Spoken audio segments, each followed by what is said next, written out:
Today I want to show you how you can use EFT, a simple tapping technique, to deal with procrastination. Now you might notice in the background that there's a washing machine going, and if you're a regular follower of my blogs, you'll know that when I interview people I don't edit out the noises, I don't try and make it perfect, because I think it's really important just to be ourselves and to be human, and of course sometimes the washing machine is on and that's fine.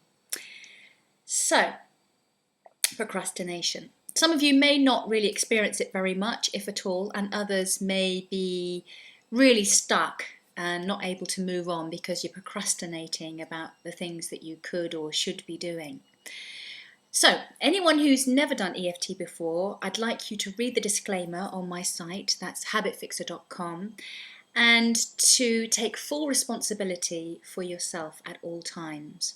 Sometimes the technique can bring up emotions, that's why it's called emotional freedom technique.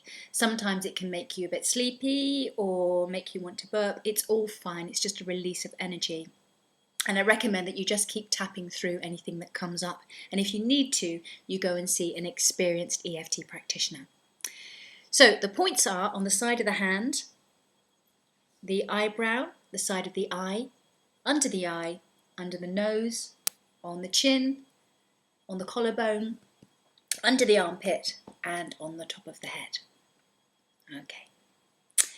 So, if you are a procrastinator, the first thing to do is to decide how much it is that you procrastinate on a 0 to 10 scale. So 0 being you don't procrastinate at all, and 10 being you couldn't possibly procrastinate anymore. So monitor how much that is for you. Check in with yourself. How much is it on a 0 to 10 scale? Okay? Because when you can identify how much you're in a particular place, you'll be able to see how much you move on and how much things shift for you. Okay, so I want you to repeat after me. And these may not be your words, and if they're not, then you use your own words, okay? So tap along and repeat after me. Even though I'm always procrastinating, I accept myself. Even though I seem to procrastinate all the time, I accept myself anyway. Even though I'm always procrastinating, I accept myself and all of my feelings. Eyebrow point. I'm always procrastinating. Side of the eye. This procrastination. Under the eye. I can't stop procrastinating. Under the nose.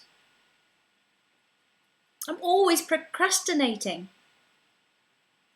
On the chin. I'm such a procrastinator. On the collarbone. I'm always procrastinating. Under the armpit. This procrastination. Top of the head. This procrastination. Eyebrow point. I choose to accept myself. Side of the eye. Maybe part of me is just scared. Under the eye. I'm afraid to finish things in case they don't turn out. Under the nose. I accept my fear. On the chin. I accept myself. Collarbone. Maybe it's okay to make a decision. Under the armpit. Maybe it's okay to do things differently. Top of the head. I choose now to accept myself and all of my feelings. It's okay now to make new choices. It's up to me. Breath in and out. And then just check in with yourself and see how stuck you feel. So say it was a 10 on a 0 to 10 scale that you felt you procrastinated, and you've done a round of tapping and it's gone down, then tap on what's remaining. So if it went from a 10 to an 8, tap on, even though I've got this remaining 8 procrastination, I accept myself and all of my feelings. Even though I've got this 8 procrastination, I deeply and completely accept myself. Even though I've got this remaining procrastination, it's an 8, I accept myself and all of my feelings. This remaining 8, procrastination, side of the eye. This remaining 8, procrastination, under the eye. This 8, procrastination, under the eye. Under the nose, I mean. This 8, procrastination, on the chin. This 8, procrastination, collarbone. This remaining 8, procrastination, under the armpit. This remaining 8, procrastination, top of the head. This remaining 8, procrastinating. Breath in and out.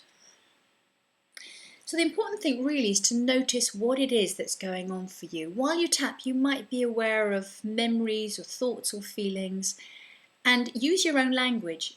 Tap in the points that I've shown you using your own language. You really can't get it wrong. Even if you're slightly off a point, it's fine because it's a very forgiving technique. What happens is the vibration goes through the meridian and unblocks what's there, and procrastination is really just a fear stuck. You don't have to believe it, but you can just do it for yourself and see what happens. So if it's a fear of something, if it's a fear of not getting it right, and that may be linked to a past experience when you didn't get it right, then you might want to tap on that. So even though I'm afraid I won't get it right, so I better not make any decision, I accept myself. Even though I'm afraid I won't get it right, I accept myself anyway. Even though I'm so afraid of getting it wrong, I deeply and completely accept myself. Eyebrow point. I'm scared of getting it wrong. Side of the eye. I'm so scared I'll make the wrong decision. Under the eye. What if it turns out like it did before? Under the nose. Perhaps it's better I stay stuck. On the chin. It's just safer this way. Collarbone. I know where I am when I procrastinate. Under the armpit. What if it's okay to do things differently? Top of the head. I open up now to doing things differently. It's okay to be scared, and it's okay to move on. I can make a decision, and if I don't like the outcome, I can do something else. I choose now to relax. It's okay. Breath in and out. So you see, really you can just make it up depending on what's going on for you. The only person that really knows what's going on is you. And sometimes you might come up with stuff and think, oh, I can't believe I thought that or said that. It's okay. It's important to acknowledge what's going on physically, emotionally. So just tune in to what's happening for you and tap on that. And just see what happens. See what you can release. Enjoy.